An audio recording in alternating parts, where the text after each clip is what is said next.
ठीक है, तो कुरान के क्या व्यू है इस पे, इवोल्यूशन पे? एव, जो एवोल्यूशन की जो थ्योरी है, वो तो आप उन लोगों को भी मंजूर नहीं है जिन्होंने एवोल्यूशन की थ्योरी प्रमोट की थी। आपको पता है कि अमेरिकन कांग्रेस में ये बहस हो रही है गुज़िश्ता महीने कि हमें अपने स्कूलों में एवोल्यूशन को एज ए फैक्ट नहीं, एज ए थ्योरी पढ़ानी चाहिए, और hmm. Theory always can be true और फॉल्स। ठीक हम्म। है। तो हम्म। जब जिन लोगों को पूरी दुनिया ये कहती है भाई ये सुपर पावर है, ये बहुत ज्यादा इंटेलिजेंट है, ये पूरी दुनिया को चलाते हैं, वहां उनकी कांग्रेस में एवोल्यूशन के सही और गलत होने पर बात हो रही है। तो मैं और आप कौन होते हैं जो एवोल्यूशन के ऊपर आंख बंद करके ये ईमान लाए हुए हैं? अच्छा, अब आ जाइए एवोल्यूशन के ऊपर। नहीं नहीं, किस किस एवोल्यूशन को कांग्रेस हम की आप फैक्ट बात मानते कर रहे हैं? एक सेकंड, एक सेकंड, किस कांग्रेस की आप बात कर रहे हैं? अमेरिकन? हैं। American parliament. अमेरिकन पार्लियामेंट में बात हो रही है? तो अमेरिकन अमेरिकन, पार्लियामेंट में जो, नहीं, मैंने किसी मिसाल दी है, चूंकि जो एवोल्यूशन की जो थ्योरी है उसको पूरी दुनिया में प्रमोट किसने किया है? इंडिया ने तो नहीं किया, और ठीक है, सऊदीया ने नहीं साइंस किया, अलग है किसने और किया? अमेरिका अलग है। आई नो, अमेरिका कोई लेकिन अथॉरिटी नहीं उसको, है। बिल्कुल, कैपिटलिज्म की अथॉरिटी कौन है? कैपिटलिज्म का बहुत प्रोपोनेंट ऑब्वियसली अमेरिका है, बट ऐसा नहीं कि अमेरिका अगर खत्म हो जाए तो तो है, कैपिटलिज्म खत्म हो जाएगा। मैंने ये तो नहीं कहा मैंने ये तो नहीं कहा, मैंने कहा कि कुछ कॉन्सेप्ट्स ऐसे होते हैं जिनके ऊपर कुछ लोगों को या कुछ इलाकों को अथॉरिटी होती है। जिस नहीं, तरीके से अथॉरिटी कैपिटलिज्म पर अमेरिका अथॉरिटी है, नहीं नहीं, जिस साइंस तरीके से साइंस एक अमेरिका ऐसी चीज है जिसके ऊपर किसी की अथॉरिटी नहीं है, किसी की वो अथॉरिटी, उसमें आई नो, आगे आई जरूर नो। है। क्या कैपिटलिज्म साइंस का कंपोनेंट नहीं है? साइंस का मतलब सिर्फ ये नहीं है कि आपने कोई डिवाइस बना दिया। साइंस कहते हैं नॉलेज को, कैपिटलिज्म नॉलेज है कि नहीं है? नॉलेज का एक सिस्टम है, एक सिस्टम चल रहा है, उस ठीक पे है। चैलेंजेस उस किए पर जाते हैं तमाम। जब जब बिल्कुल, जब आपने उस पर एक मुल्क को और एक सिविलाइजेशन को अथॉरिटी मान लिया, तो आप उसके दूसरे कंपोनेंट पर भी दूसरे सिविलाइजेशन को अथॉरिटी मान सकते हैं। ठीक है। अब आ जाइए साइंस एवोल्यूशन को पर। मैं इससे बाहर कि रखूंगा, खैर आगे बढ़ते हैं। चलिए एवोल्यूशन पर आ जाइए। एवोल्यूशन को सबसे ज्यादा प्रमोट किसने किया? इंडिया ने किया, सऊदीया ने किया, सीरिया ने किया, पाकिस्तान ने किया, किसने किया? अमेरिका ने किया, वेस्ट ने किया। वेस्ट ने किया। आप अगर वेस्ट ना करता, आप मानते? मैं अगर मेरे पास वो फैक्ट्स लेके आया तो मुझे मानना ही पड़ता, जब मेरे पास डायनासोर का फॉसिल एग्जैक्टली, आएगा मुझे मानना ही पड़ेगा। ठीक है। ठीक है, तो वो आपके पास फैक्ट्स लेकर आए, इसका मतलब वो चैंपियन है, आपसे पहले चैंपियन कर चुके, इसलिए वो आपके पास फैक्ट्स लेकर आए तो आपने मान लिया। ठीक है। अब जो आपसे पहले चैंपियन हो चुका वही खुद कह रहा है कि ये थ्योरी है, फैक्ट नहीं है। तो उस सिस्टम को वो गलत अब प्रूव करे, उससे फर्क नहीं पड़ता। इसका मतलब ये है कि अब थ्योरी के अंदर डाउट आ गया ना, उस कॉन्सेप्ट के अंदर डाउट आ गया। नहीं, देखिए, वो आप किसको कोट कर रहे हैं, कौन बंदा ये कह रहा है, उस पर डिपेंड करता है, बट हाँ, ये फर्क नहीं पड़ता। आप देखिए, एक मैं सेकंड इसीलिए कह मान रहा लें, हूं। एक हाँ, सेकंड मान लें कि मैं जो हूं, आपने आपने जो है मुझे कहा कि भाई मेरे जो ये मेरा जो वॉल है, वॉल का कलर रेड है, ठीक है, आपने मुझे बताया, तो उस वक्त जो है मुझे भी रेड जैसा दिखा, और फिर बाद में हम हमारे बातचीत के दरमियान कुछ वो इस तरह का स्पेशल पेंट है कि वो अब सफेद हो गया। तो अब मैं ये नहीं कहूंगा कि जनाब आपने तो कहा था कि ये रेड है, और आपने शुरू में कहा था, और आपकी ये घर है, आपकी ये इमारत है, तो आप जो कह रहे हैं वही सही होगा। भाई मुझे वो दिख रहा है व्हाइट, तो मैं कैसे मान लूं कि आप वो रेड है? तो लेकिन लेकिन आपको अगर व्हाइट दिख रहा है ना, तो मुझे भी व्हाइट दिखना जरूरी है। ठीक है, मैं भी ये कहूंगा कि ये व्हाइट, हाँ जी, मुझे मेरे से गलती हो गई, ये व्हाइट है। आपको तो दिख रहा है ये व्हाइट और मुझे दिख रहा है रेड, जबकि घर मेरा है, तो आप मेरी मानेंगे, आपकी मानेंगे? तो उस पे जो है फिर हम डिबेट करेंगे और साइंस करेंगे। साइंस में क्या होता है कि फैक्ट्स के बेसिस पे चीजें प्रूव की जाती हैं। आप बताइए कि जो वर्ल्ड है वो कितना पुराना है, और डायनासोर के बोन्स को आप कहाँ पे फिट करते हैं? चूंकि डायनासोर्स के बोन्स कहीं भी फिट करो, बात आती है एवोल्यूशन की। एवोल्यूशन का ताल्लुक नहीं, इंसान आप से पहले होता है ना आमतौर डायनासोर पर। के हड्डी को तो फिट कर दें। होगा लाखों साल पुराना, एक थ्योरी है, एक थ्योरी है। उसके किसी भी साइंटिस्ट ने ये नहीं कहा कि ये 1 लाख ये 21 जून, एक लाख साल पहले जो 21 जून आई थी उसमें ये डायनासोर यहां मरा था और यहां उसकी दफन हुआ था। एक थ्योरी है। हर एक आदमी अपना साइंस अपने एतबार से कैलकुलेट करती है कि भाई मुख्तलिफ मेजरमेंट है, उसके एतबार से हो सकता है कि ये 10,000 साल पहले हो सकता है कि 10 लाख साल पहले हो सकता सर्टेन कुछ नहीं है ना। बात आती है एवोल्यूशन की। जब एवोल्यूशन की इंसान बात करता है ना, तो वो एवोल्यूशन को अपने ऊपर फिट करता है ना, कि वो ये कहता है कि हम पहले बंदर थे ना, अब इंसान बन गए। बंदर जैसे क्रीचर थे, चलो, बंदर एग्जैक्टली नहीं थे। चलिए बंदर जैसे वो कौन थे? उस क्रीचर का नाम क्या है? क्रीचर का बहुत सारा नाम है, उसका एक ट्री है, मुझे अभी याद नहीं है, बट मैं अभी तुरंत आपको देख के बताता हूँ। अभी हम जो होमो सेपियंस आप अपने आप को उस कहते हैं। आप उस ट्री के ऊपर बिलीव करते हैं और आपको उसका नाम नहीं पता, ये बड़ी हैरत है। मैं नहीं इस्लाम पर नहीं बिलीव नहीं, करता हूं, मुझे इस्लाम के बारे में पता है। जनाब जनाब, तो मेरा नाम सुने, मेरी बात सुने। मेरा नाम क्या है, उज्जवल है या कुछ और है, उससे फर्क नहीं पड़ता। मैं आपसे बात कर रहा हूँ, और मैं जब कोई फैक्ट कहूं तो वो फैक्ट का वैल्यू है, मेरे नाम से कोई फर्क नहीं पड़ता। उसका नाम कल कोई ठीक है, चेंज कर ले, कुछ और कर ले, कोई फर्क नहीं पड़ता। अब मुझे ये बताइए कि वो जो जानवर था जो पहले मतलब जिससे इंसान बना है, वो अब है कि नहीं है?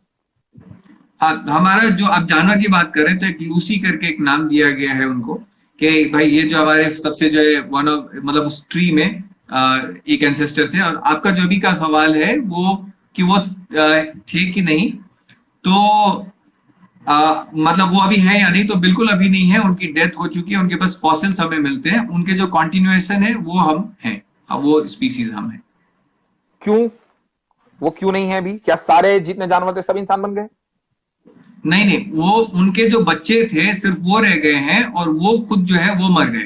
तो उनके जो बच्चे हैं वो अच्छा, दूसरे तरह के रह गए हैं, वो एग्जैक्टली अच्छा। उनके तरह नहीं एवोल्यूशन, दिखते हैं। एवोल्यूशन एक कंटिन्यूअस प्रोसेस है कि प्रोसेस खत्म हो गया? कॉन्टिन्यूस प्रोसेस है। तो ठीक, इंसान फिर कुछ और क्यों नहीं बनता, वो मर क्यों जाता है?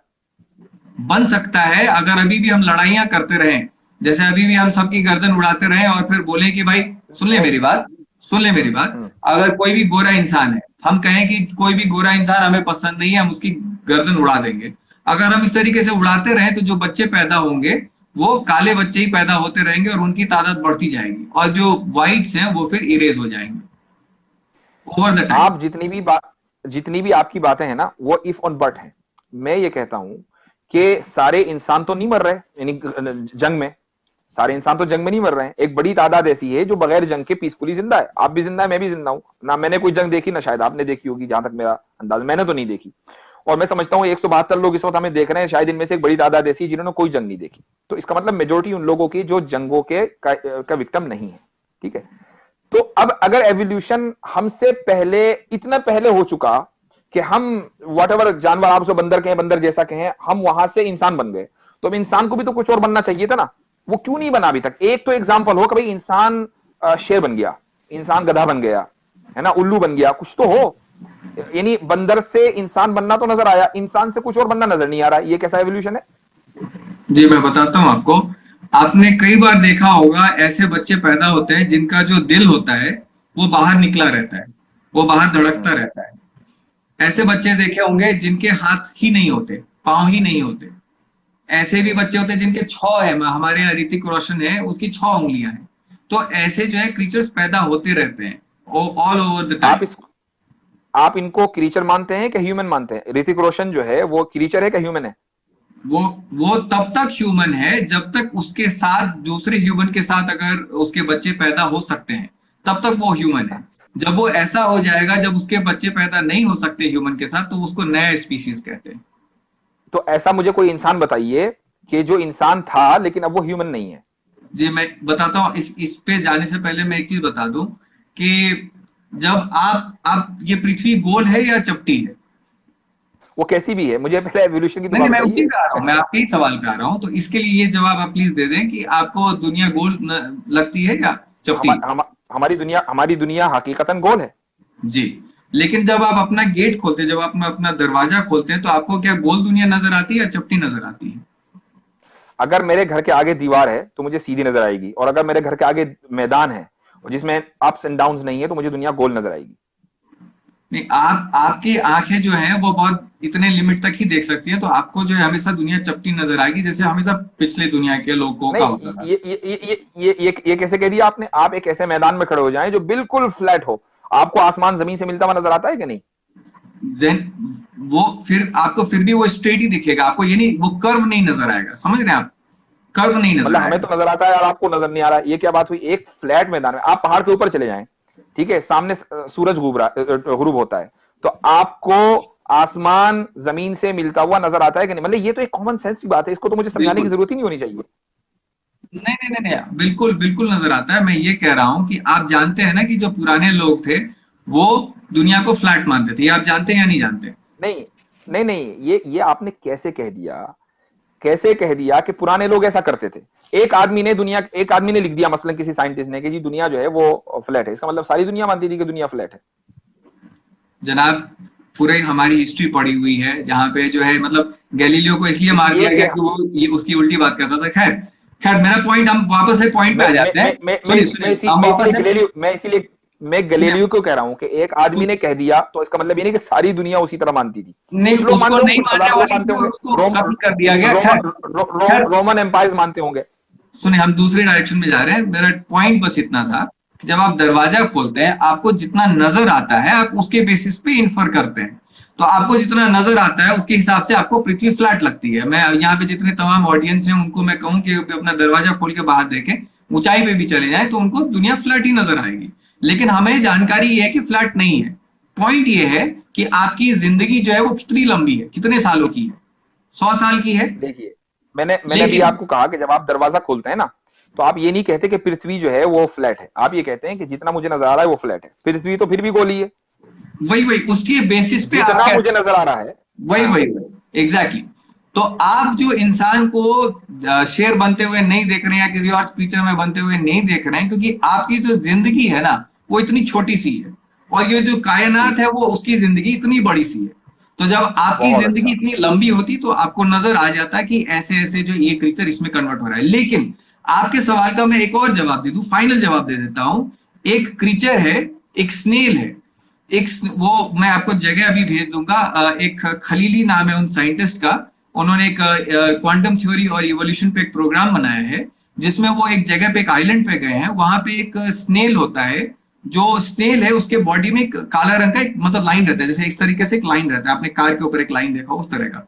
तो वहां पे जो चिड़िया होते हैं ना, वो जो सफेद होते हैं जिनके ऊपर लाइन नहीं होता है, उनको वो कंफ्यूज नहीं कर पाते, उनको डिटेक्ट कर लेते हैं और उनको उठा लेते हैं और उनको गिराते हैं, उनका मांस खा जाते हैं। लेकिन जिनके ऊपर वो लाइन रहता है उनको डिटेक्ट नहीं वो कर पाते। तो उसका कहने का मतलब ये कि हम आंखों के सामने इवोल्यूशन होते हुए देख रहे हैं कि जो सफेद वाले हैं वो ज्यादा मर रहे हैं और वो उनके बच्चे नहीं पैदा हो रहे, तो वो इवोल्यूशन से बाहर हो रहे हैं। और जो लोगों का वो लाइन है वो लोगों के बच्चे ज्यादा पैदा हो रहे हैं। तो इवोल्यूशन को हम अपने आंखों से देख सकते हैं। मैं उसका रेफरेंस आपको भेज दूंगा। एक तो ये बात बगैर रेफरेंस की, और जब तक कि जाहिर पूरा कॉन्सेप्ट अभी क्लियर नहीं है, बात इंसान पर आ जाए। आपने ये कहा कि चूंकि हमारी उम्र इतनी नहीं है, हम जल्दी मर जाते हैं, तो हम किसी इंसान को किसी दूसरी चीज में एवोल्यूशन के प्रोसेस के थ्रू जाते हुए नहीं देखते। यही मेरा जवाब है कि क्या आपने हम लोगों को बंदर देखा था कि हम बंदर थे, उसके बाद अचानक इंसान हो गए? आपने खुद देखा? वही मैं बता रहा हूँ कि बंदर का हमने नहीं देखा। सामने में जो है ये जिस जिस चीज की मैंने बताई आपको वो है। मैं और ऐसे मतलब ये मैं आपको बता रहा, लाइव एग्जांपल है, मतलब अभी हम इसको जो ऑब्जर्व करते लोग हैं। जो लोग एवोल्यूशन को मानते हैं, दरअसल वो कंफ्यूज्ड हैं। क्यों? इसलिए कि वो एवोल्यूशन को, सुनिए मेरी बात सुन लीजिए, वो एवोल्यूशन को बगैर देखे मानते हैं। आपने अपने आप को या मुझे या किसी भी दूसरे इंसान को जिसको आप ये कहते हैं कि वो बंदर था, उसको बंदर नहीं देखा। आप खुद देखते हैं अपनी आंख से कि वो एक इंसान से पैदा हुआ है, ठीक है। दूसरे कि आप किसी एक इंसान को पूरी दुनिया में ये पिन पॉइंट नहीं कर सकते कि भाई ये बंदर था, या आप किसी ऐसे इंसान को नहीं जानते कि जो बंदर था, किसी भी एक इंसान को नहीं। ये आप सिर्फ इस पे बिलीव करते हैं। नहीं, अच्छा, हमें तो सुने, हमें अच्छा नजर एक तो मिनट, आता अपनी है बात क्योंकि मुकम्मल जो कर लूं, हड्डियां मिलती मैं हैं। अपनी बात मुकम्मल कर लूं, मैं अपनी बात मुकम्मल कर लूं। जबकि जो लोग एवोल्यूशन की थ्योरी पर बिलीव करते हैं, वो हर चीज को ऑब्जर्वेशन के बाद बिलीव करते हैं। एक तरफ तो आप ये कहते हैं कि हम अल्लाह को इसलिए नहीं मानते कि हम ऑब्जर्व नहीं कर सकते, हम्म। दूसरी तरफ आप एवोल्यूशन को बगैर ऑब्जर्व किए मानते हैं। नहीं नहीं, ये तो हम बिना हिपोक्रेसी है। ऑब्जर्व किए हुए नहीं मानते। हमारे पास बकायदा उनके प्रूफ्स हैं, उनके फॉसिल्स हैं। उन उन हड्डी के बेसिस पे जो है हम मानते हैं कि ये इस तरीके से इवॉल्व हुआ होगा। और अगर आपका एवोल्यूशन का एविडेंस ऋतिक रोशन की छठी उंगली है, तो इससे आप अंदाजा लगा लीजिए कि वो एविडेंस कितना कमजोर है। कमजोर आपने नहीं, वो तो तो बहुत ऋतिक रोशन को स्ट्रॉन्ग एविडेंस है। दूसरा कीचड़ नहीं, बना दिया, आप मुझे ऋतिक बताएं, रोशन को। आप मुझे वो तो केस बताएं, कर देगा आपके ऊपर। अल्लाह को जो है क्या पड़ी है कि किसी को 6 उंगली बना दे? ठीक है, किसी को गे बना देते हैं अल्लाह। अल्लाह तो नहीं चाहते ना कि गे सेक्स जो है वो तो आपके कुरान में अलाउड नहीं है। जब अल्लाह नहीं चाहता है कि गे पैदा हो, फिर क्यों पैदा होते हैं? मैं समझता हूं कि हमें एट ए टाइम एक सवाल को करना चाहिए, उसके ऊपर भी मैं जवाब दूंगा। पहले आ जाइए 6 उंगली पर ऋतिक रोशन की, कि अल्लाह ताला नहीं जी। चाहते कि किसी की 6 उंगली पैदा हो। अल्लाह ने चाहा जब भी तो 6 उंगली हुई है, अगर न चाहते तो उसकी 5 ही होती। मैं ये कहता हूं कि हमारी नाक यहां पर है, ठीक है। अगर सारी दुनिया की नाक उसके पीछे होती ना, और एक आदमी की नाक सामने होती, तो सब उससे पूछते कि तुम्हारी नाक सामने क्यों है। भाई इसलिए कि आप सबकी नाक बिल्कुल सामने देखते हैं इसलिए आप उसको अच्छा समझते हैं, आप सबके 5 उंगली देखते हैं इसलिए बिल्कुल समझते हैं कि 5 उंगली ही होती होंगी। अल्लाह ताला ने एक आदमी को 6 उंगली बिल्कुल। दी थी, तो आप उसको कह रहे हैं कि नहीं अल्लाह ने नहीं चाहा, इसके खुद ब खुद अल्लाह ने चाहा तभी तो उसके 6 उंगली हुई है। इसीलिए आप उसको डिफेक्टेड ह्यूमन तो कह सकते हैं। एक बच्चे का दिल बाहर है उसको आप डिफेक्टेड ह्यूमन कह सकते हैं, लेकिन आप उसको ह्यूमन स्पीशीज से बाहर नहीं निकाल सकते। मैं नहीं निकाल रहा बाहर, मैं तो कह रहा हूं कि अगर उनके बच्चे पैदा हो सकते हैं ह्यूमन स्पीसीज के अंदर तो वो ह्यूमन ही है, जब नहीं पैदा हो सकते तो या तो वो ह्यूमन से आगे की चीज है, खैर कुछ भी, वो अलग तो की चीज है। आपने उसकी एग्जाम्पल दी है इसलिए मैं उस पर आ रहा हूं। मैं आपने जो कि ऋतिक रोशन की उस बच्चे की जिसका दिल बाहर होता है उसमें उसकी एग्जाम्पल आपने एवोल्यूशन के तहत दी है, इसलिए मैंने उसका जवाब दिया। जी जी जी, मैं बता रहा हूँ इवोल्यूशन ऐसे ही होता है जैसा हम अपने आंखों से देखते हैं कि किसी के 6 उंगली पैदा हो गए, किसी का जो है टांग नहीं है, किसी का मतलब इस तरह के एक्स्ट्रा फीचर्स है। अब उससे अगर किसी को फायदा हो रहा है, मान लें कि आज हमारी लड़ाई हो रही होती, सब जो एक दूसरे को मार रहे होते, और किसी का हाथ ऐसा पैदा होता कि वो मतलब इतना बड़ा होता कि किसी को एक मुक्का मारे वो मर जाए, तो उसके बच्चे ज्यादा पैदा होंगे क्योंकि वो जो है अपनी जो है जात को फैला पाएगा। तो इवोल्यूशन ऐसे ही होता है कि एक वो मिनट एक। दोबारा बोलिए। एक आदमी अगर बहुत मजबूत ताकतवर है कि एक मुक्का मारेगा सब मर जाएंगे, तो उसके बच्चे ज्यादा होंगे। बिल्कुल, क्योंकि वो दूसरे को हटाता जाएगा। आप देखें, जी हाँ, आप देखें, अभी एक देखें कि फिजिकल फिजिकल स्ट्रेंथ और सेक्सुअल स्ट्रेंथ में फर्क है कि नहीं है? वरना तो मैं कमजोर लोगों के बच्चे ही ना हो। मैं टोटल स्ट्रेंथ की बात कर रहा हूं, मैं एडवांटेज की बात कर रहा हूं। जब एक का एडवांटेज होता है दूसरे ग्रुप पे और उसके जब बच्चे ज्यादा पैदा होते हैं तो उसको एडवांटेज मिल जाता है और उस तरह के बच्चे ज्यादा पैदा होते हैं और उससे इवोल्यूशन हो जाता है कि जो पुराने हैं वो हट जाते हैं। जैसे जिराफ का एग्जांपल दिया जाता है। तो जो पुराने बच्चे जब हट गए और नए बच्चे आ गए, तो अगर आप उसको ह्यूमन ही कहेंगे तो एवोल्यूशन कहां हुआ? एक आदमी ने दूसरे आदमी को मार दिया, लेकिन जिसने मारा वो भी ह्यूमन, जो मरा वो भी ह्यूमन। हाँ, मैं मारने वही के बाद अगर जो मारने वाला है वो बंदर बन गया, अब आप कहेंगे जी एवोल्यूशन हो गया। मैं वही बता रहा हूं कि उसको तब तक हम ह्यूमन कहते हैं, उसी स्पीसीज का कहते हैं जब तक वो उनके साथ बच्चे पैदा कर सकता है। जब वो इवोल्यूशन मेरा इतना सिंपल सा डिफरेंट हो सवाल जाता है, है। देखिए सारे एवोल्यूशनिस्ट को मेरा सिंपल सा सवाल है। आप या तो ये कहना बंद कर दीजिए कि हम सिर्फ उस पर बिलीव करते हैं जो अपनी आंखों से देखते हैं, और या फिर एवोल्यूशन को दिखाइए तो हम मान लेंगे। जी जी, तो उस पे मैं ये जवाब दे रहा हूं कि जो आप जो प्रूफ की बात कर रहे हैं वो इन्फरेंस ही होता है। हम तो इतनी हमारी जिंदगी है नहीं, तो हम उस चीज को तो देख नहीं सकते। हम जो है बस अब मैं जब आप एक मिनट, जब आप एवोल्यूशन को कुछ साइंटिस्ट के बताए हुए फैक्ट्स की बुनियाद पर इसलिए मानते हैं कि ये साइंटिस्ट अपनी फील्ड में स्पेशलिस्ट है, तो आप एक अनसीन चीज को पर बिलीव करते हैं।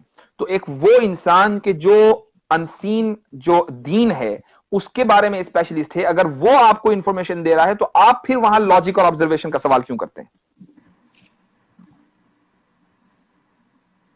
नहीं, हम उसके ऑथोरिटी पे नहीं मानते उस बात को। हमारे यहाँ कोई प्रॉफिट नहीं है, साइंस के कोई प्रॉफिट नहीं है कि हम उनको फॉलो करने लगे। हमारे जो है डार्विन साहब कोई हमारे प्रॉफिट नहीं थे। डार्विन फैक्ट तो लेकर आया ना जी आपने, आपके हिसाब से आपने जी भाई ये डार्विन ने कहा, भाई इसीलिए उस थ्योरी को आप डार्विनिज्म कहते हैं। जी। भाई डार्विन की अगर कोई अहमियत न होती तो उस थ्योरी का नाम डार्विनिज्म क्यों रखते? आप उसको उज्ज्वलिज्म कहते या कुछ और कह देते, ठीक है। डार्विन की अहमियत थी इसलिए डार्विनिज्म है। ठीक है, लेकिन उसने आपको आपके हिसाब से फैक्ट्स दिए, आपने उसको मान लिया, फैक्ट्स को चाहे हम वेरीफाई ही किया, चाहे जी वेरीफाई किया। वेरीफाई किया। रसूलुल्लाह जी, रसूलुल्लाह सल्लल्लाहु अलैहि वसल्लम ने हमें कुरान दिया, हमने वेरीफाई किया, हमने कहा कि ये अल्लाह की किताब है, चूंकि इंसान इस जैसे नहीं लिख सकता, हमने अल्लाह को मान लिया। अब बताइए कहां गलत है? जो आपका वेरिफिकेशन का सिस्टम है और जो साइंस का वेरिफिकेशन का सिस्टम है वो अलग है। मैं दो बातें बता दूं, आप कुरान का नाम क्या चेंज करना कभी कबूल कर पाएंगे? कुरान का अगर मैं नाम चेंज कर दूं, आप कभी कबूल नहीं इसलिए कि करेंगे। दुनिया में देखिए, बात सुनिए, ये अलग अलग दुनियाएं हैं, ठीक है। कुरान और साइंस जो है ना, ऐसा नहीं कि ये दोनों एक ही दुनिया है। साइंस उस चीज की बात करती है जो हमें नजर आ रहा है, जिसका ताल्लुक उस दुनिया से है। यही वजह है कि साइंस, जब आप अपने मैं गैलेक्सी यूनिवर्स की बात नहीं कर रहा हूं, मैं इस सोलर सिस्टम की बात कर रहा हूं। सोलर सिस्टम से बाहर साइंस निकली, उसने गलती की। अभी तो हम ये तय नहीं कर पाए कि हमारे सोलर सिस्टम में प्लेनेट कितने, कभी 9 हो जाते, कभी 7 हो जाते, कभी 8 हो जाते हैं। अरे जब हम अपना सोलर सिस्टम नहीं समझ पाए, तो वो जात के जिसने इस पूरी कायनात को, जिसके अंदर हंड्रेड्स ऑफ थाउजेंड बल्कि मिलियंस ऑफ मिलियन गैलेक्सीज हैं, उसको बनाया, तो साइंस उसके बारे में कैसे फैसला करने की अथॉरिटी रखती है? साइंस में देखिए, साइंस एक्नॉलेज करता है कि उसे बहुत सारी चीजें नहीं पता है, और वो जैसे जैसे आगे बढ़ेगा, जैसे जैसे प्रोग्रेस करेगा, उसे नई चीजें पता होती जाएंगी।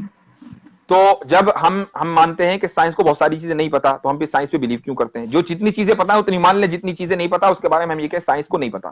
कुरान ये कहता है कि अल्लाह के बारे में उसको हर चीज पता है, तो हम क्यों नहीं मानते कुरान को?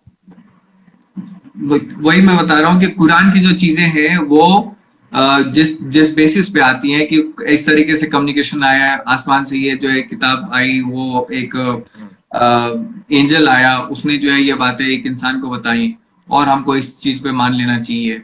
और मतलब इस तरह की जो बातें हैं ये आपका बिलीफ की बातें हैं, इसकी जो है कोई मतलब टेंजिबल प्रूफ्स नहीं है कि ब्लैक होल देखा है आपने? ब्लैक होल देखा है?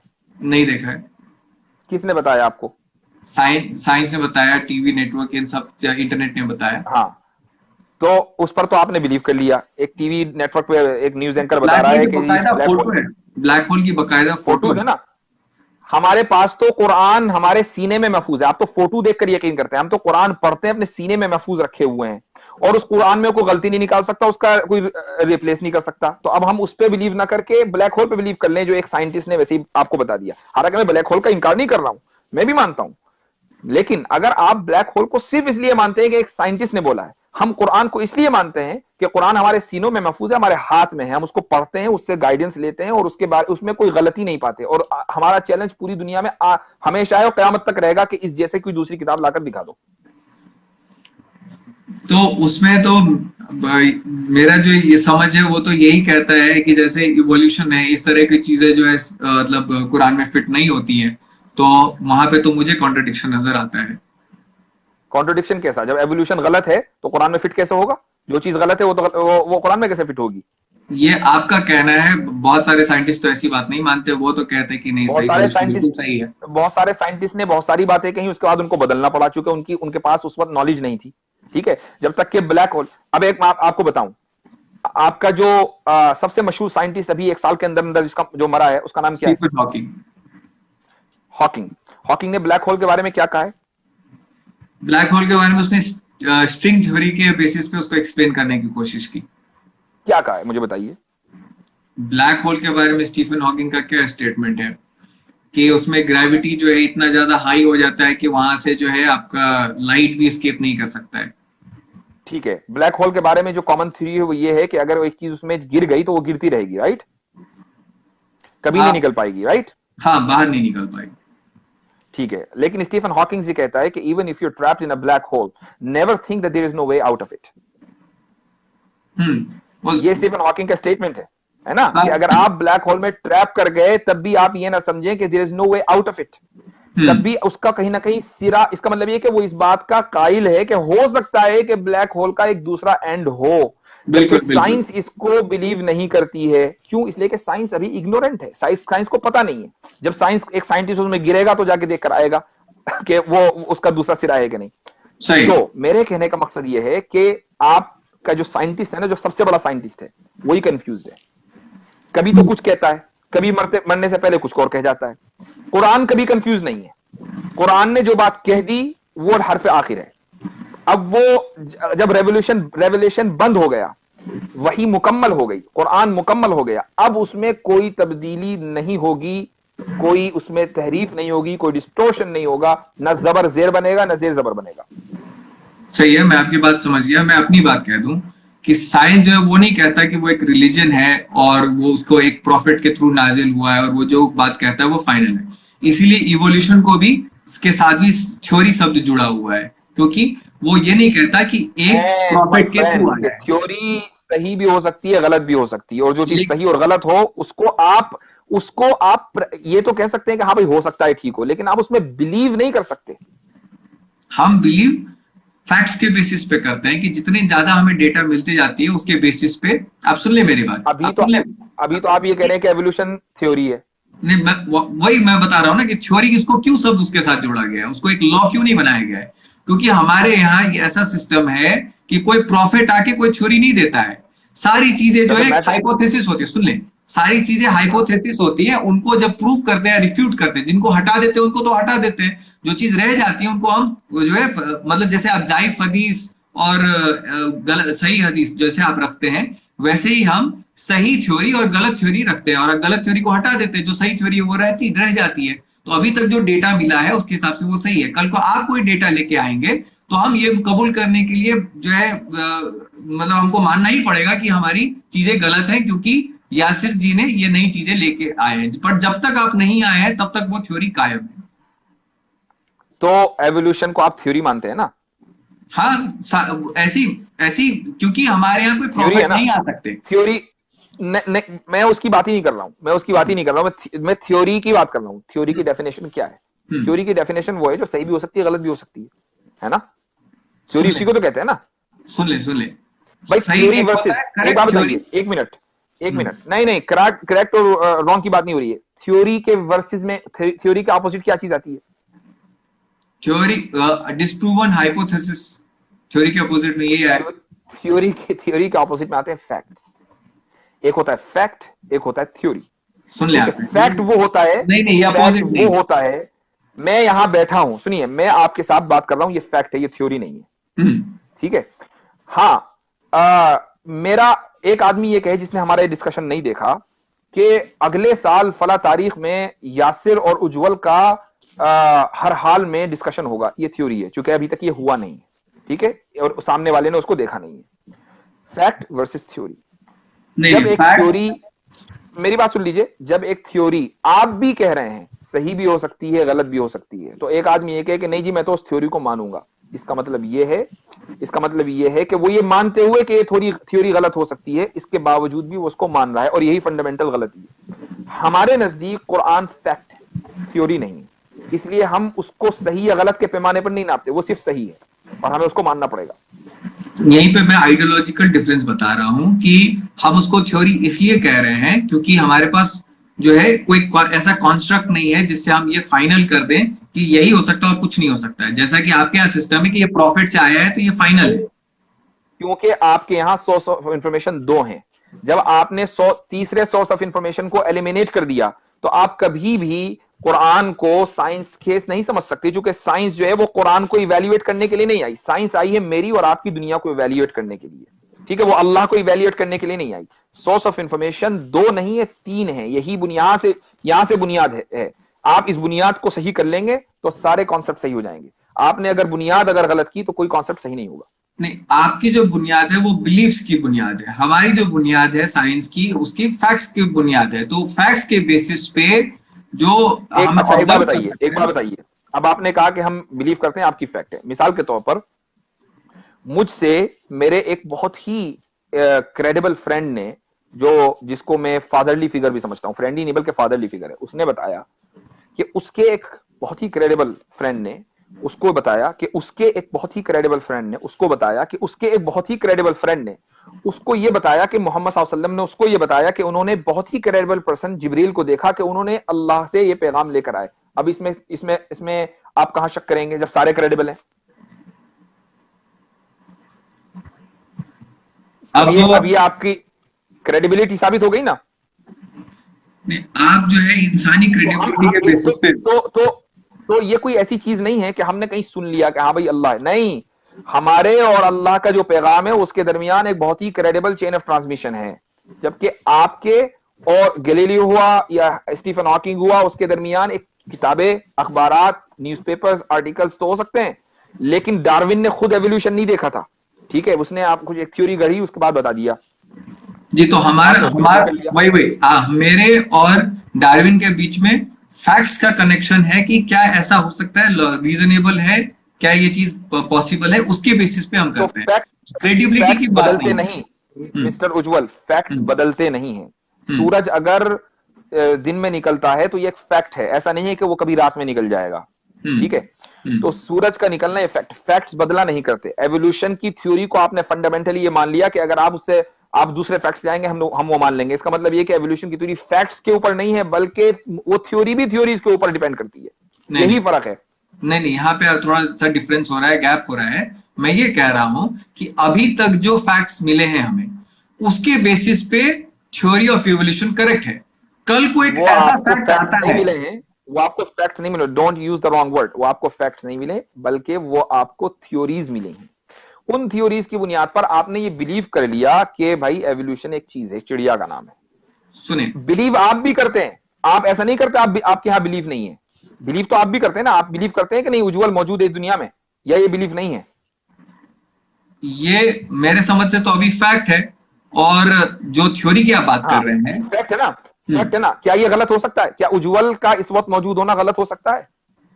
उज्जवल का मौजूद होना तभी गलत हो सकता है कि हम एक इस कंप्यूटर वक्त, इस सिमुलेशन वक्त, में हो। हम एक कंप्यूटर इस वक्त, सिमुलेशन में हो। नहीं नहीं नहीं, मैं आपसे बात करने को नहीं बात कर रहा हूं, उज्जवल का इस वक्त एग्जिस्टेंस दुनिया में एक फैक्ट है हम्म। आपके नजदीक, हम्म। ये गलत हो सकता है या नहीं? ये वही मैं कह रहा हूं कि अगर एक थ्योरी है कंप्यूटर सिमुलेशन थ्योरी, जिसके अंदर जो पूरा दुनिया है वो एक वीडियो गेम की तरह है और वो एक सिमुलेशन चल रहा है, एक थ्योरी है। तो उसके एग्जिस्टेंस तो है ना, एग्जिस्टेंस को भी नहीं मानते आप? हाँ, तो यहाँ पे जो फैक्ट है उसके बेसिस पे मैं उस अगर उस कंप्यूटर सिमुलेशन में भी हूं तो मैं हूं। ठीक है। है अब ना? अब ठीक है। हम्म। अब आपने आपने कहा कि भाई ये फैक्ट है कि उज्जवल जो है इस दुनिया में मौजूद इस वक्त है, ठीक है, ये हम्म। फैक्ट है, ये गलत नहीं हो सकता, चाहे उसको वीडियो गेम कुछ भी कहने, वो गलत नहीं हो सकता। हम्म। एवोल्यूशन को आप ये कह रहे हैं कि वो गलत हो सकता है, हम्म। तो इसका मतलब ये है कि आपका जो एग्जिस्टेंस, ये जो फैक्ट है, ये अनडिनाइबल है, और हम्म। एवोल्यूशन जिसको आप फैक्ट मान रहे हो, मैं थ्योरी मान रहा हूं, वो डिनाइबल है। तो जो हम्म। चीज डिनाइबल है उसमें आप यकीन करें, हम्म। और जो अनडिनाइबल है उसमें आप यकीन ना करें। कुरान अनडिनाइबल है, उसमें आप यकीन ना करें, ये तो और आप एवोल्यूशन कह में रहे आप हैं ना यकीन कर लें। ये क्या बात हुई? जनाब। जनाब, ये तो आप कह रहे हैं ना, ये तो जिब्राइल आके मुझे नहीं कह रहा है। मैं जो बात कह रहा हूं। जिब्राइल आपसे नहीं कहेंगे, जिब्राइल हम्म। आपसे नहीं कहेंगे, जिब्राइल ने the most credible human being of earth मोहम्मद सल्लल्लाहु अलैहि वसल्लम को बताया, उन्होंने हम्म। अपने 1 लाख कंपेनियंस को बताया, 1 लाख ने 10 करोड़ लोगों को बताया, 10 करोड़ ने 20 करोड़ को बताया, सारे हम्म। क्रेडिबल हैं। अब बताइए क्या गलत हुआ? हम्म। ये चीज तो ये चीज तो ये चीज, इसके लिए किसी outer space source of information की जरूरत नहीं है इस चीज को जानने के लिए कि कुरान इस दुनिया में आया है। हम्म। बल्कि जो तरीका एक इंफॉर्मेशन को जानने का, आप खबर अखबार यानी न्यूज देखते हैं आप, तो न्यूज, कोई चीज दुनिया में हो रही है, आप कैसे बिलीव करते हैं भाई? इसलिए कि एक एनडीटीवी एक क्रेडिबल चैनल है, वो बता रहा है कि दुनिया में हुआ है फला हादसा, तो आपने मान लिया। तो इसी तरीके से ये जो चैनल है पूरा, ये क्रेडिबल है हमसे लेकर आप सल्लम तक के, और उसमें कहीं कोई फर्क नहीं है। हर एक ने बताया कि ये कुरान है, हर एक ने बताया कि कुरान का पहला चैप्टर ये सूरत है, हर एक ने बताया कि पहला चैप्टर यहां से शुरू होगा, किसी ने इसमें का इसका उल्टा नहीं बताया। तो अब आप इसको क्यों नहीं मानते? वो वो क्रेडिबिलिटी हम कैसे मान लें कि वो बंदा जो कह रहा है वो सही कह रहा है, और जो गलत कहने वाला बंदा था उसकी गर्दन ना उड़ा दी गई हो, वो बोल ना पाया हो। इसको हम कैसे मान लें? इसलिए उसलिए इसलिए कि एक बात बताइए कि दुनिया में अगर 1 करोड़ लोग हैं, ठीक है, 1 करोड़ लोग हैं, और सब एक बात कह रहे हैं, तो क्या पॉसिबली सारे झूठ के ऊपर एग्री कर सकते हैं? बिल्कुल कर सकते हैं। कैसे? कोई ना कोई कहीं ना कहीं तो लीक होगा ना, कहीं ना कहीं तो मैं लीक आपको एक होगा। एग्जांपल दे दूं। अगर ऐसा होता, अगर सारे एग्री करते, तो फेक न्यूज का कॉन्सेप्ट दुनिया में नहीं आता। हम जो समझ लेते हैं ना कि ये फेक न्यूज है, सोशल मीडिया पे एक वीडियो चला दी, कुछ लोगों ने यकीन किया, उसके बाद सब लोगों ने कहा कि नहीं नहीं नहीं फेक न्यूज है। चंद महीनों के नहीं, चंद दिनों के अंदर पता चल जाता है कि न्यूज फेक है कि ऑथेंटिक है। कुरान के बारे में हजरत मोहम्मद सल्लल्लाहु अलैहि वसल्लम से लेकर आज तक मिलियंस नहीं, billions of billion human being इस बात पर एग्री करते हैं कि सूरह फातिहा पहला चैप्टर है, उसका पहला लफ्ज अल्हम्दु है। किसी मुसलमान ने ये नहीं कहा कि नहीं नहीं मेरे पास इंफॉर्मेशन गलत है, असल में सारे मुसलमान झूठ बोल रहे हैं, मैं सच बोल रहा हूं। कोई एक मुसलमान लाकर दिखाइए। तो जब इंफॉर्मेशन कंसिस्ट, इसी को कहते हैं कंसिस्टेंसी। आप किसी फेक न्यूज को कैसे वेरीफाई करते हैं? आप देखते हैं कि भाई एक जी न्यूज ने एक खबर चलाई और उसके मुकाबले में एनडीटीवी ने खबर चलाई। आपने कहा भाई एनडीटीवी जो है ना वो ज्यादा मोतबर है और जी न्यूज जो है वो कम मोतबर है। मैं भक्तों की बात नहीं कर रहा हूं, मैं आम बात कर रहा हूं। तो जी न्यूज ने कहा कि जी जी न्यूज कम मोतबर है, इसलिए आपने कहा भाई ये फेक न्यूज है, कॉन्ट्रडिक्शन हो रहा है, हम एनडीटीवी की बात मानेंगे। इसका मतलब ये हुआ कि आप किसी भी न्यूज को जांचने के लिए क्रेडिबिलिटी मेयार है, ठीक है, क्रेडिबिलिटी मेयार है। अच्छा, अब क्रेडिबिलिटी दो तरीके से होती है।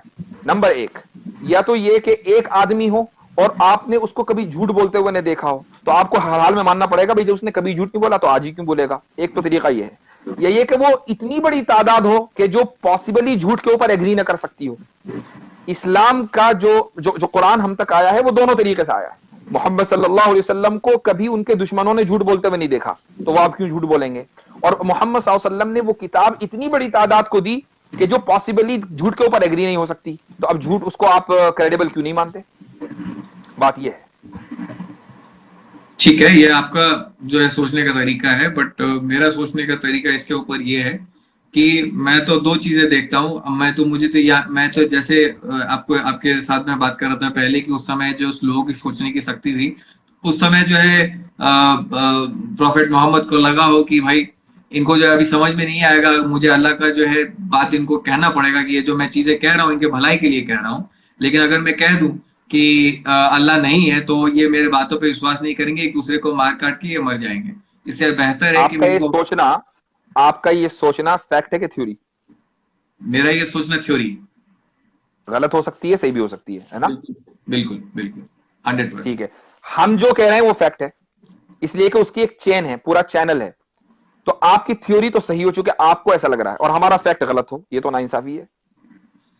आप तो क्रेडिबिलिटी के बेसिस पे बात कर रहे हैं ना। आप तो जिब्राइल की जो पहली बात कर रहे हैं वो तो आप क्रेडिबिलिटी के बेसिस पे बात कर रहे हैं कि उसको उसने जिसको पहली बार कहा और उसने फिर दूसरी बार जिसको कहा वो क्रेडिबल है, इसीलिए आप उसको सही मान रहे हैं। लेकिन तो अब आपको क्रेडिबल नहीं लग रहे हैं, वो झूठे लग रहे हैं ना? उसकी कोई तो दलील होगी ना। हमने ये कहा कि भाई मोहम्मद सल्लल्लाहु अलैहि वसल्लम ने कभी झूठ नहीं बोला, चूंकि उनके दुश्मनों की टेस्टिमनी उनके हक में है। यानी जब तक कि इस्लाम आप सल्लल्लाहु अलैहि वसल्लम के पास हजरत जिब्रील नहीं आए थे, 40 साल की उम्र में आए हैं, तो 40 साल जो आप सल्लल्लाहु अलैहि वसल्लम ने मक्के में गुजारे हैं, तो उनके जो कबीला था, जो जो वहां पर मक्के में जो लोग रहते थे, वो उनको जो टाइटल देते थे वो था as-सादिक अल-अमीन। सादिक के माने है ट्रूथफुल, अमीन के माने ट्रस्टवर्थी। ठीक है। तो जब उनको एक कॉमनली पूरी सोसाइटी के अंदर ट्रस्टवर्थी और ट्रूथफुल कहा जाता था, तो अचानक एक आदमी जो 40 साल तक कभी ना झूठ बोला हो एकदम झूठ बोल दे, वो भी इतना बड़ा, तो पॉसिबल नहीं है ना। मैं उसको इस बेसिस पे सोचता हूँ, मतलब आप मैं मान लीजिए कि अभी आपके ऊपर जो है ना एक आपके ऊपर एक हमला हो जाता है और एक आपके गर्दन पे कोई तलवार रख देता है, और आपके जो है मान ले आपके जो परिवार के लोग हैं, आपके जो दोस्त हैं, वो आपके ही कमरे में एक उसको क्या कहते हैं कबर्ड में छुपे हुए, और आपके गर्दन पे उसने जो तलवार रख दी और उसने बोला कि अब तुम सच बताओ कि कहाँ पे छुपे हुए हैं। तो अब आप वहां पे सच तो नहीं बताने जाएंगे, आप तो वहां पे झूठ बोलेंगे कि भाई वो जो है यहाँ पे है नहीं, वो तो बाहर गए हुए हैं। ठीक है, भले ही वो आपका गला काट दे फिर भी आप जो है ये झूठ बोलेंगे दुनिया की भलाई के लिए। मैं भी उस तरीके से सोचता हूँ कि मोहम्मद साहब को उस वक्त लगा होगा कि जो है अगर अब मैं इनको नहीं बताऊंगा आसमानी चीजें तो ये मेरे बातों पे विश्वास लगा नहीं करेंगे। होगा, इसी को मैं कह रहा हूं, ये जो आपने कहा ये पूरी थ्योरी है, का फैक्ट है? बिल्कुल थ्योरी है। थ्योरी है ना। जी आपने कहा लगा होगा, कोई इसका जी दलील तो नहीं है, सबूत तो नहीं है हमारे पास, आपके जी पास। जी हमारे जी। पास सबूत है कि उनको नहीं लगा, उन्होंने जो कहा वो सच कहा। तो हम्म आप तो सिर्फ लगने की बात पर आप उस कुरान को नहीं मान रहे हैं, और हम्म हमारे पास सबूत है, हम वो दे रहे हैं, हम आप सबूत को मानने को तैयार नहीं। सीधी हम्म सीधी बात है। आप किसी भी दीन को के जांचने के दो पैमाने होते हैं। एक तो पैमाना ये है कि जो प्रॉफिट है उसकी जिंदगी कैसी है। दूसरा पैमाना ये है कि जो वो पैगाम लेकर आया है उसका कंटेंट और उसकी लैंग्वेज कैसी है। अगर प्रॉफिट की जिंदगी ऐसी कि पूरी जिंदगी वो ट्रस्टवर्थी और यानी ट्रूथफुल रहा, और पैगाम ऐसा कि उसको कोई बीट नहीं कर सकता, कोई चैलेंज नहीं कर सकता, तो अभी भी आप उसको सही नहीं मानेंगे, तो और ये कहेंगे कि ऐसा हो सकता है वैसा हो सकता है। तो ये थ्योरी वर्सेस फैक्ट है, जिसमें फैक्ट को प्रेफरेंस दी जाती है और थ्योरी को नकार दिया जाता है।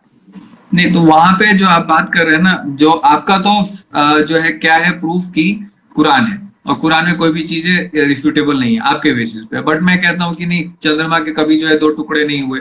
फिर मैं कहता हूँ कि नहीं, जो इवोल्यूशन है वो फिट नहीं होता कुरान में।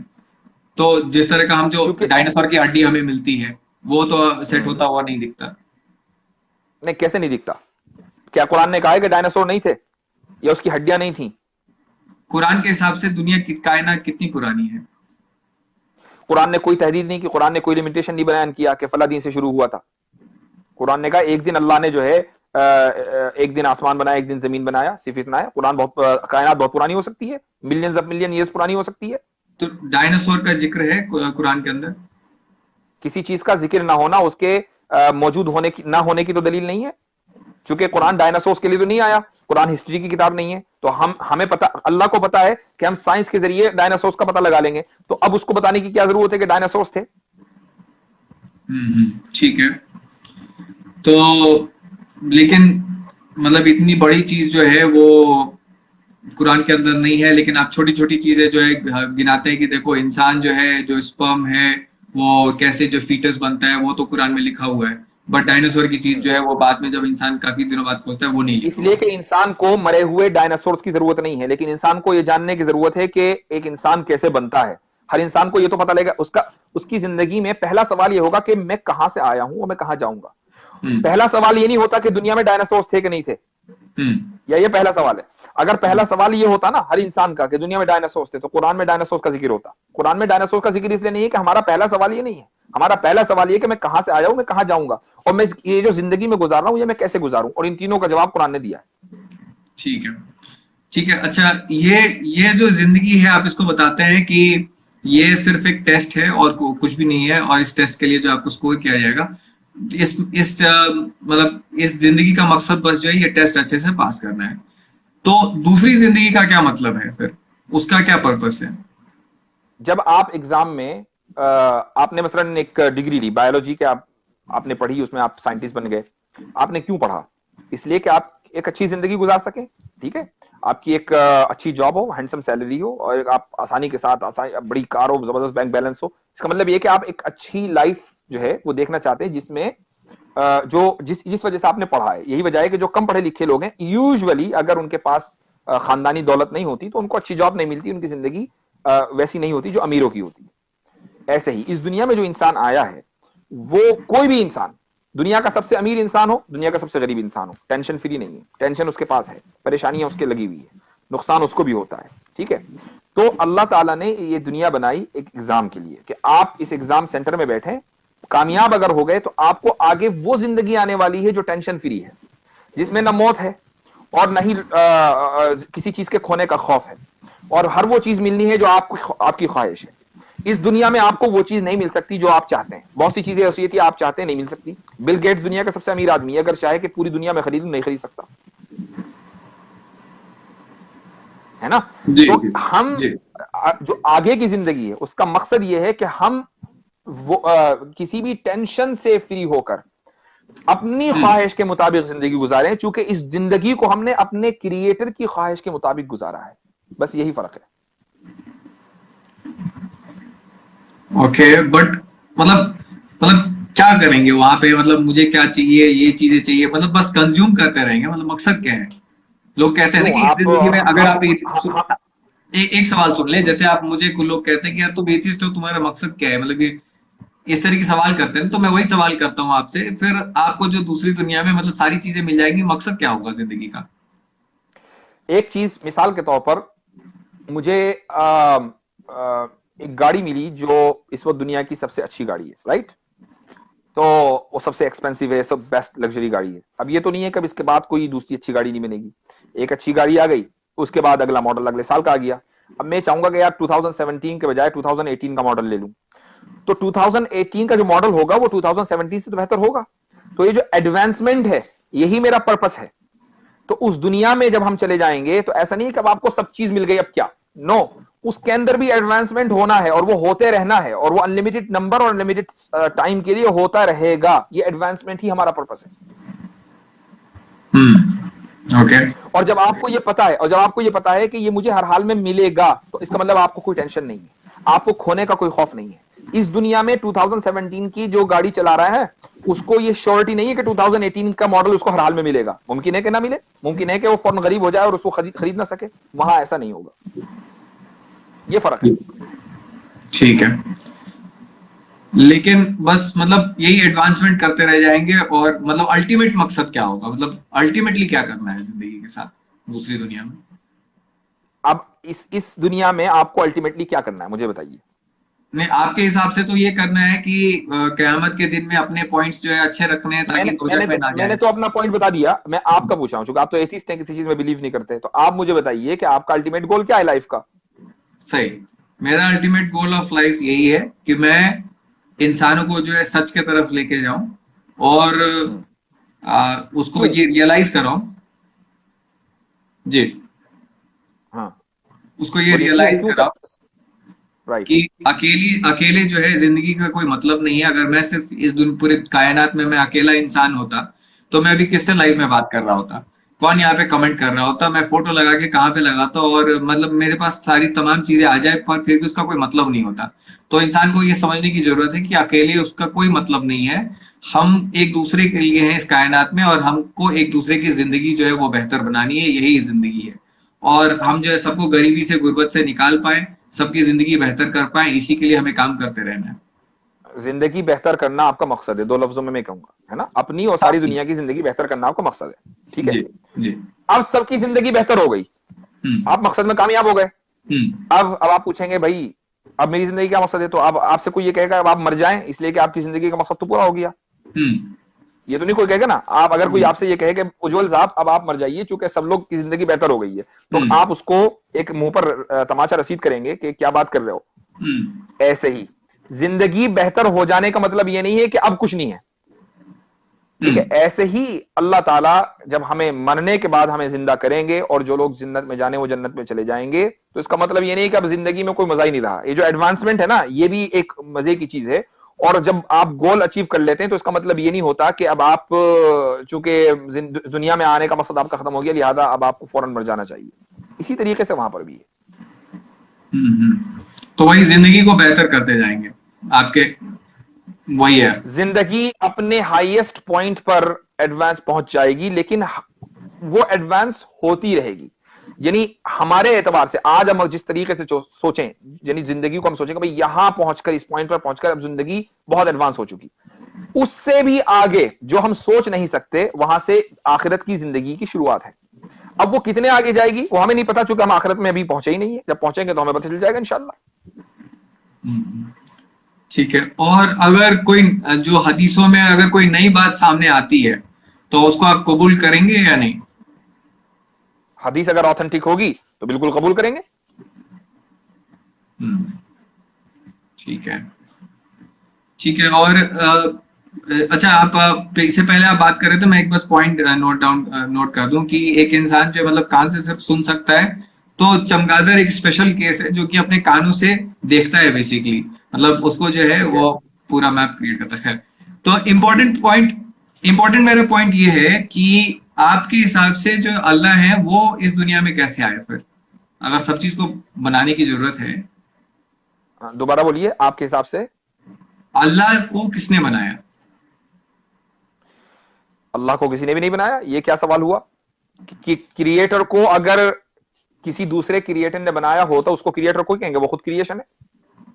तो वो खुद ब खुद आ गया कहां से? वही मैं कह रहा हूं कि वो उसका एग्जिस्टेंस क्या है? हाँ, नहीं नहीं, मैंने पूछा आपसे, आपने कहा वो खुद ब खुद आ गया, कहां से? वही तो मैं आपसे सवाल कर रहा हूं कि वो जो है, अगर आप कह रहे हैं कि उसको किसी ने नहीं बनाया, तो इसका मतलब है कि वो मतलब खुद ब खुद एग्जिस्ट करता है, और उसको जो है किसी को मतलब खुद ब खुद है वो। एक मिनट, ये बताइए कि आपने कंप्यूटर बनाया है ना, तो क्या कंप्यूटर के अंदर बैठे हैं आप या कंप्यूटर के बाहर बैठे हैं? बाहर बैठा हूं। अल्लाह ने टाइम बनाया है, तो वो टाइम के अंदर कैसे बैठेगा? वो टाइम के बाहर है। अल्लाह ने स्पेस बनाया है, ये जो पूरा मकान है, पूरा यूनिवर्स है, तो वो यूनिवर्स में क्यों बैठेगा? वो यूनिवर्स के बाहर है। तो जब वो टाइम बनाने के बाद टाइम से बाहर है, तो आप उसको ये नहीं कह सकते कि वो फला टाइम में तो था, उससे पहले नहीं था। ठीक है। जब कंप्यूटर बनाने वाला कंप्यूटर से बाहर है, तो टाइम बनाने वाला टाइम के अंदर कैसे होगा? ठीक है। तो बट उसका भी तो एक टाइम होगा ना, उसका भी तो एक स्पेस होगा जिसमें वो है। ये क्या बात हुई? अभी मैंने आपसे कहा कि जब कंप्यूटर बनाने वाला कंप्यूटर में नहीं है, तो टाइम बनाने वाला टाइम में नहीं है, टाइम से पहले है। और जब उस जो टाइम, आप उसको ये नहीं कह सकते कि भाई इतने मिलियन साल पहले अल्लाह ताला था, उससे पहले नहीं था। क्योंकि जब आप कितने भी पीछे जाएंगे, आप मिलियन बिलियन ट्रिलियन जिलियन चले जाएं, वो टाइम है। उस टाइम को बनाने वाला अल्लाह है। तो जो बनाने वाला है टाइम का, वो कभी टाइम में नहीं होगा बल्कि टाइम के बाहर होगा। और जो टाइम के बाहर होगा आप उसको टाइम से जज नहीं कर सकते। इसलिए आप ये नहीं कह सकते कि अल्लाह कब आया, क्योंकि जो कब का सवाल है ये उसके लिए होगा जो टाइम के अंदर है, ना कि उसके लिए जो टाइम के बाहर है। तो मतलब कुछ ऐसी चीजें हैं जो खुद मतलब हमेशा से रह सकती हैं, वो हमेशा से है, ये आपका कहने का कुछ ऐसी तात्पर्य है? चीज नहीं, सिर्फ अल्लाह। कुछ ऐसी चीज नहीं, सिर्फ अल्लाह, सिर्फ क्रिएटर। हम्म। मैं अगर उसी तरीके से कहूं कि ये कायनात जो है वो हमेशा से है और इसको किसी ने नहीं बनाया, तो उसमें कितने का फर्क पड़ रहा है? नहीं तो आप अगर ये ना कहें कि अगर या मगर, आप ये कहिए कि है हमेशा से। आप क्यों थ्योरी को लेकर चलते हैं? आप फैक्ट्स के ऊपर बात कीजिए ना। आप ये कहिए कि भाई ये कायनात हमेशा से है, अब हम ये कहेंगे उसकी दलील दीजिए। जनाब, साइंस जो है वो ऐसे ही चलता है, थ्योरी पे ही चलता है। अलग अलग थ्योरी दिए जाते हैं, जिसको आप रॉन्ग प्रूव कर देते हो उसको हटा दिए जाते हैं, और जो सही रह जाते हैं वो रह ठीक जाते है, हैं। तो आप ये कहिए कि भाई हमारी थ्योरी के एतबार से कायनात हमेशा से है। अब हम ये कहेंगे भाई आप दलील दो, तो आप दलील दीजिए। हम्म। नहीं, मेरा जो है मेन पॉइंट आपको कहने का ये था कि जैसे खुदा हमेशा से हो सकता है, वैसे ही ये कायनात हमेशा से क्यों नहीं हो सकती है? क्योंकि कायनात क्रिएटर नहीं है, कायनात क्रिएशन है। आप वरना तो ये कहना पड़ेगा जिस तरीके से कंप्यूटर बनाने वाला है, इसी तरीके से जिस दिन पैदा हुआ था उस दिन कंप्यूटर भी पैदा हो गया था। उसने बड़े होकर पढ़ाई की, उसके बाद उसने वो इंजीनियर बना, यहां तक कि उसको एबिलिटी हुई कि उसने कंप्यूटर ईजाद किया। तो ऐसा ही ये है। तो अल्लाह, कायनात हमारे लिए क्रिएटर नहीं है, क्रिएशन है। उसके लिए जरूरत है कि एक टाइम से वो शुरू हो। ठीक है, एक टाइम से वो शुरू होगा और उसी को हम क्रिएशन पॉइंट कहेंगे। अल्लाह क्रिएटर है, वो टाइम बाउंड नहीं है। ठीक है, वो टाइम बाउंड नहीं है, अब लेकिन जनाब एक एक सेकंड, अब एक चीज और, मेरे ख्याल से हमें बात करते हुए 2.5 घंटे हो गए हैं, और जी जी मेरा इरादा था कि आधा घंटा आपसे बात करूंगा, जी जी। लेकिन I would like to continue. मेरे कुछ प्री एंगेजमेंट्स हैं, तो या तो ये कि टाइम सेट कर लें किसी और वक्त, और या फिर आप अपने सवाल और लिख लीजिए और उसके बाद इंशाल्लाह फिर ऑनलाइन होंगे। जी जी जी, ठीक है, आपने काफी समय दिया, उसके लिए बहुत बहुत शुक्रिया। मैं बस एक पॉइंट जो है आपसे पूछ लूं कि हम्म। मतलब आपके समझ से जैसे अल्लाह का कोई शेप नहीं है, अल्लाह का कोई ड्राइंग नहीं है, पेंटिंग नहीं है, लेकिन अल्लाह जो है उनको गुस्सा भी आता है, वो सोचते भी हैं, तो ये कैसे है, ये कैसे फिट होता है? ये किसने कहा कि अल्लाह सोचते हैं? ये तो हमने नहीं कहा कभी। उन्हें गुस्सा आता है, खफा होते हो? गुस्सा जो है, ये हम उसको ट्रांसलेट करते हैं। अल्लाह की फीलिंग, अल्लाह इमोशंस फ्री है। हाँ, अल्लाह ताला की मर्जी और नाराज, ये यानी इसको आप कह लीजिए कि इसको इंग्लिश में कहेंगे प्लेजर और डिसप्लेजर। यानी अगर हम अल्लाह की मर्जी के मुताबिक करें तो अल्लाह ताला हमें जन्नत में भेजेगा, और अगर अल्लाह ताला की मर्जी के खिलाफ इंसान करता है तो वो जहन्नम में जाएगा। अल्लाह ताला को एक ही वक्त में रहम आना और एक ही वक्त में गुस्सा आना, ये इस बात की दलील है कि अल्लाह क्रिएटर है। एक आदमी को एक ही वक्त में गुस्सा और एक ही वक्त में मोहब्बत नहीं हो सकती। या तो वो गुस्सा होगा, एक इमोशन होगा, या दूसरे इमोशन में होगा। अल्लाह ताला दोनों चीजें अगर एक साथ कर रहा है, यही क्रिएटर होने की दलील है उसकी। ठीक है, ठीक है, मैं एक आखिरी सवाल कर लूं बस छोटा सा, कि मेरे समझ से ये जैसे बहुत सारे, जैसे काबा में जो वो पत्थर मारते हैं तीन पिलर्स पे, जैसे वो जो है एक सिंबल सिंबल है, क्या बोलते हैं, शैतान के। तो उसी तरीके से अगर क्या खुदा भी जो है या अल्लाह भी जो है, वो एक इलाहत है, वो एक सिंबलिज्म है? नहीं, इसलिए कि शैतान क्रिएटर नहीं है। जो क्रिएशन है उसका सिंबल हो सकता है, नो प्रॉब्लम। ठीक है, क्रिएटर जो है वो सिंबल फ्री है, वो शेप फ्री है। तो हम इस बात को मान लें कि अल्लाह के अलावा पूरी कायनात जो है वो ऐसी है कि जिसको हम देख सकते हैं, छू सकते हैं। हो सकता है कि अभी तक वहां तक ना पहुंचे हों। जो शैतान है जिसको हम कंकरियां मारते हैं हज में, तो वो भी क्रिएशन है, क्रिएटर नहीं है, इसलिए उसका एक सिंबल है। अल्लाह ताला का कोई सिंबल नहीं है। ठीक है, अल्लाह ताला का सिंबल आपके सिस्टम में नहीं है, हिंदुइज्म में जो है बहुत सारे वो बुद्ध की पूजा करते हैं। खैर, मेन पॉइंट ये है कि आप ये कह रहे हैं कि अल्लाह का कोई शेप नहीं है और वो सबसे फ्री है, लेकिन वो एक फिजिकल किताब जो है वो भेज सकते हैं। मतलब वो सोचते हैं, मतलब किसी लेवल पे तो वो सोचते हैं ना, कुछ करते हैं, दिमाग में उनके कुछ चलता है। अल्लाह ताला की ये जो कलाम आया है, ये अल्लाह ताला का कैरेक्टरिस्टिक है। ठीक है, अल्लाह का कैरेक्टरिस्टिक है ये, अल्लाह ताला का। और ये जो यानी जो पूरी कायनात है, ये अल्लाह ताला का क्रिएशन है। दोनों में आप इसको फर्क कीजिए। ठीक है, कैरेक्टरिस्टिक है, लेकिन उन्होंने ये लिटरल शब्द जो है जिब्राइल के थ्रू जो भेजे, वो तो मतलब लिटरली कुछ कहा, अल्लाह ने किसी को कुछ कहा और फिर भेजा ना, तो मतलब वो एक इंसान की ठीक है, तरह बात करते हैं। नहीं, ये क्या जरूरी है कि इंसान की तरह बात करें? क्या बात करना सिर्फ इंसान के साथ लिमिटेड है? क्या जानवर बात नहीं करते? हम्म। इंसान के साथ तो लिमिटेड नहीं है ना। तो ठीक इसका है। मतलब ये कि जो इंसान नहीं है वो भी बात कर सकता है। तो अल्लाह ताला जो इंसान नहीं है बल्कि इंसान का खालिक है, क्या वो बात नहीं कर सकता? ठीक है, लेकिन वो बात करते हैं, मतलब उन्होंने जो है जिब्राइल को कुछ कहा, जिब्राइल ने आके फिर जो है मोहम्मद साहब को कुछ कहा। ठीक है, मतलब यही यही सोच है, मतलब। बिल्कुल बिल्कुल, अल्लाह ताला ने पैगाम भेजा जिब्राइल के जरिए, जिब्राइल ने वो पैगाम लेकर आए आप वसल्लम के पास। जी, ठीक है, ठीक है। धन्यवाद यासिर साहब, आपने इतना जो है वक्त दिया हमें, बहुत ही हम टाइम से आगे चले गए और फिर भी जो है आपने समय दिया, तो बहुत बहुत शुक्रिया। शुक्रिया बहुत बहुत। जी, इंशाल्लाह सी फिर यू बात अगेन। करेंगे आपसे। धन्यवाद बहुत जरूर। बहुत। जी, टेक केयर, बाय बाय।